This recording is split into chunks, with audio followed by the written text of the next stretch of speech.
Okay, let's ask the questions now. We have deep questions to ask. Yes. And what are the questions? What are we talking about here? So what? About Who's the... gonna win the debate tonight? No. Are they gonna? We was talking about simple things. Cigarettes, Right. cash, drugs, Yes. how people will pay in the future by thinking or by feeling. Right. The changes in the underlying currency perhaps occurring too quickly, and lots of people getting their heads cut off who don't realize that they're going to get their heads cut off all of a sudden. Not that I advocate anything like that. I think anything like that should happen, or even imagine anything like that should happen. But it would be terrible. But it just might happen. If, you know. No, here's another cigarette. It's okay. Here's the box.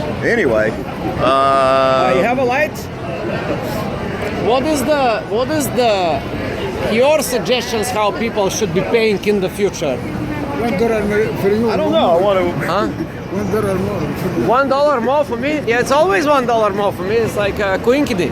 I think we're going to have to go back to Stone Age? Hammurabi. No, not the Stone Age. Just go Hammurabi. Remember Hammurabi? That was like Babylonian. They invented the whole concept. I think of all the laws as we understand them. But what they did at that point was that was when people were first really starting to live in houses. So people were going around saying they were architects. What the fuck are you talking about? Hear me out. Give me 1 minute. Hammurabi? I'll explain it. Give It's me 1 like minute. a Maserati. Sounds like a Maserati. I'll explain it. This is what we need to go back to with finance.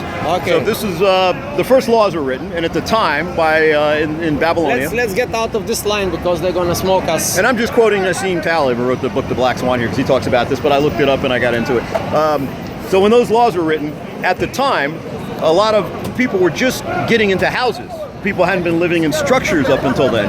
So people were going all over the place saying, hey, I'm an architect, I'll build you a house. But guess what would happen?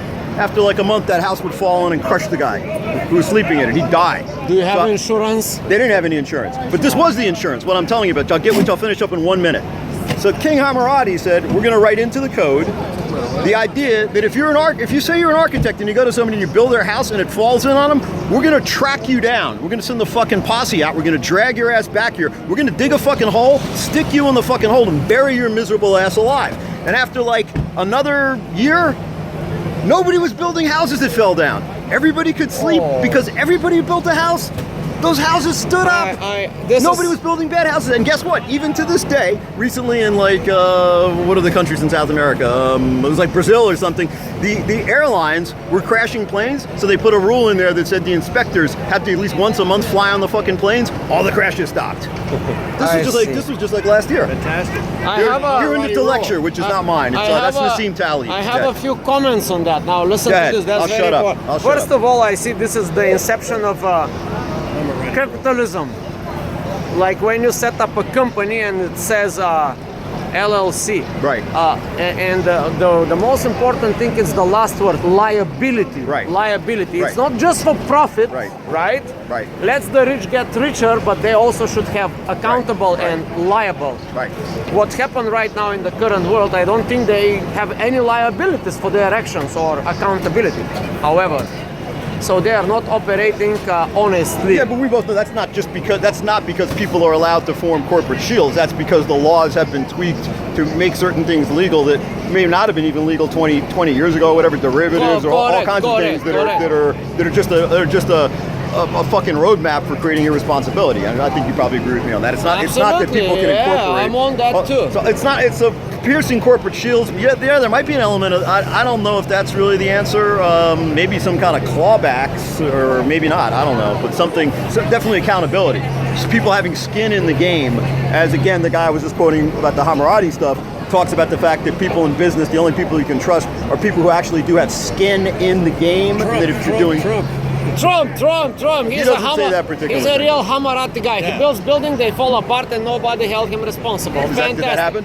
Did his buildings fall apart? No, he does good buildings, but right. he figured it out. Instead of me building them, why should I just not put my name on it? And who gives a shit who builds them? The illegal immigrants or the Polish immigrants or the Chinese immigrants? Well, he's got a brilliant argument. Trump's argument. Trump actually, it's really, to me, it's duplicitous when people accuse him of of stuff along the lines of what you just said, because Trump already has defused that. If you listen to him, he says, I've done every dirty, rotten thing in the world, so I know where all those dirty, rotten things are, and I'll fix them all, because I'm the only guy who knows where they are, because I've done them all. There you go. That's his argument, and that's why it's duplicitous, because the people who are saying that he's done all that shit know that he's already said that. They're just ignoring Maybe he became a good person. No, that's not what he's saying. Maybe he's growing spiritually now. That's actually, he is saying a little of that. If you want to take him on face, early in the campaign, he actually said there is an element of trust. I'm a spiritual guy. She's a fat whore. There you go. Excuse me. It's just 1%, though, not all of them. Right.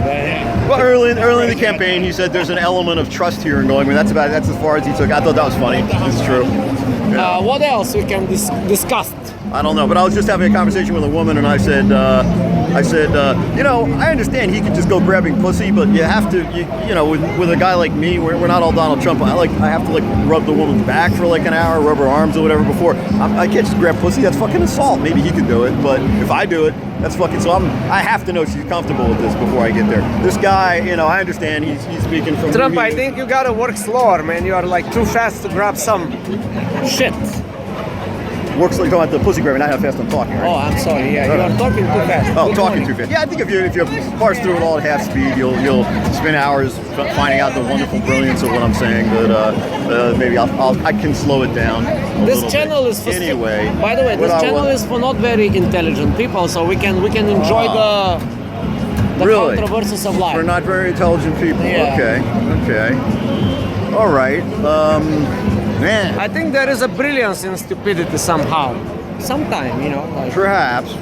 It's not very intelligent people. We are so intelligent that we forgot what we What do we have to discussing say to the about the money, the bitcoins? How people will pay? How people will pay? What do you ask? In the future? How people will pay in the future? By thinking or by feeling? You're asking me to guess? I don't know any more than you. I mean, guess. I don't know either. Yeah, I don't. I mean, the furthest I've heard it go is what you said before, that you're people, which were almost there, I guess, where people just be walking by and holding their phone up to something. This is an old technology. Yeah, that's now been around for a while. Now it's coming the implantation of implants of the chip. So by thinking, you will pay. Decision will made in your head, and you will be thinking. But I strongly. I don't know if we're going to get there. Yeah, we are getting there, but I want to. I know I want to elevate. I want to elevate the question. Is it going to be by thinking or by feeling? Like you walk in the store, and since the marketeers know that everything purchase is based on feeling, so how are you going to make a decision? Is there going to be any critical thought like? Let me make price comparison, check the Google market research and blah, blah, blah. How the salesman is fooling me. Do they smile enough to fool me enough? Whatever. So is it going to be like, okay, I have critical thinking and first question is, do I really need this shit? Or I just by impulse say, oh, that's a wonderful product. Oh, let me get it. Well, will we have competition for these new services from nanotechnology or subatomic science of some kind or anything like that? Or who knows when that's going to suddenly pop up? I mean, there could be someone right now out in Omaha who's designing some kind of nano shit. And one guy, Ray Kurzweil, he's already thinking of this. Ray Kurzweil. Ray Kurzweil. Okay. Yeah, he's the guy that is inventing this semi-human, semi-cyborgs. Actually, he mapped the human. Can you fuck those cyborgs? I think there's going to be a lot of money in the short term in sex dolls, probably. I don't know when they're going to get cheap. Virtual reality, have a night with Ivanka Trump. Fuck virtual reality. They'll be like, if you can just have a realistic sex doll, so you can have like the woman who, you can program her, and women, men. I'm not being picky about it, I'm not being sexist about it. That you'll be able to go to the store. Women also do their own certain desires, like the men should be like this and this and this and this and. Yeah, I want to, maybe she'll want to go to the store and get the man doll tonight that she can fuck, and she'll. Is it going to be? Or the one that'll fuck her the way she wants. Or I'll go to the store and I'll say I want, I want a 99 cents man. Is it going to be like these guys, like 99 cents guys? Like cheap ass guys. I don't know if it'll get that cheap, but somebody showed me a tape the other day of these guys, of like regular young guys, and they're sitting there like fucking these little anime dolls, and they're, I was like, what the fuck is this? How they gonna pay? By bitcoins? The dolls look cheap. This looked like maybe, and they look like they were really getting into it. And I said, hey, this, like I saw a video yesterday called financial literacy. Right. One of the questions Well, that's was good. Financial literacy. I like that. I always like that. Illiteracy. Oh, illiteracy. What is the dollar value more expensive or more cheap? What's the dollar of value now or tomorrow? Which one is cheaper? Let's check your. What's the value of a dollar? No. Is it the dollar cheaper today or cheaper tomorrow? Is it the dollar? You're asking for a definition, like what would it mean if the dollar is worth less tomorrow? Yeah, less. Inflation. Is there? Most people don't know that. If they taught most people that in school, we wouldn't have most of the trouble we have in the world. Instead, they teach them stupid stuff like the periodic tables and all this stuff. It makes no fucking sense. It's a total waste of time for 99.9% of the fucking people who go to fucking high school. Who gives a shit if they know what the fucking symbol for iron or whatever the fuck is? But if they learned about inflation and deflation, I don't think though the elite that's being spoken of now, I think they really don't want people understanding inflation and deflation. Because if they did, and they saw what they would actually able to get a grasp of all the stuff that they hear about that's an abstract right now, that central banks are doing and fiat currencies and all that, they'd be Let's get back to the topic. Yeah. People will have to pay somehow. They have to pay, and everybody has to pay. Right. However, the question is it the dollar more valuable today or tomorrow? What does that mean? Who knows what's going to happen tomorrow? What are you asking me? I'm not sure. I'm asking. You're asking me for a prediction? Yeah, no, I'm asking for your opinion to discover your financial literacy At the moment, you have a dollar today. No one can tell you what's going to happen tomorrow. I can tell you that over the past few days, the dollar apparently has been strengthening, and defensive assets like metals have been sinking like crazy just over the last 2 weeks. No. This somehow relates to the situation. I'm going to simplify the question for you as the regular Joe Schmo consumer / prosumer. Because I'm so smart, I just can't understand what the fuck you're asking me. So go ahead. Oh yeah, I'll put it simply. If you have $1, would you spend it now or tomorrow? Depends on what my situation is, how many dollars I have. No, you just have $1. Would you make the decision to spend it now? At the moment. I don't care what you're gonna buy. You may throw it on the street. Are you going to spend it? My general impression is holding on to just as a almost a philosophical concept at this point, holding on to currency as opposed to owning something physical or something tangible. Is holding on to the currencies is probably not a great idea. Having all your wealth in currency, you're probably better off doing what numerous rich people that I've questioned have told me they do, which is they spread their money out. They in fact do keep some in cash. They keep some in stocks and bonds. The usual propaganda of the rich. I'm not answering your fucking question. Yeah. This is the usual propaganda of the rich people. Well, no, that's empirical. That's what people have told me they do. It's not what I do. I don't spend my time worrying about this. I don't have the wealth to worry about that. But I've spoken to wealthy people who've told me that that's the general concept that rich, wealthy people follow of accounting to maintain their wealth. That no matter what happens, if they're spread out. What do rich people do? Do they spend the dollar today or they spend it tomorrow? They tend to spend their money. The rich don't want to be holding on to too much cash. You passed the test. You passed the test. Rich people spend the money now. Yes, correct. Right. That answer is. I think we're gonna close our. Wealthy people only hold on to their money usually if they have a particular. They keep some cash. If they own a lot of things, they may keep some cash in reserve, but they're always thinking about spending it.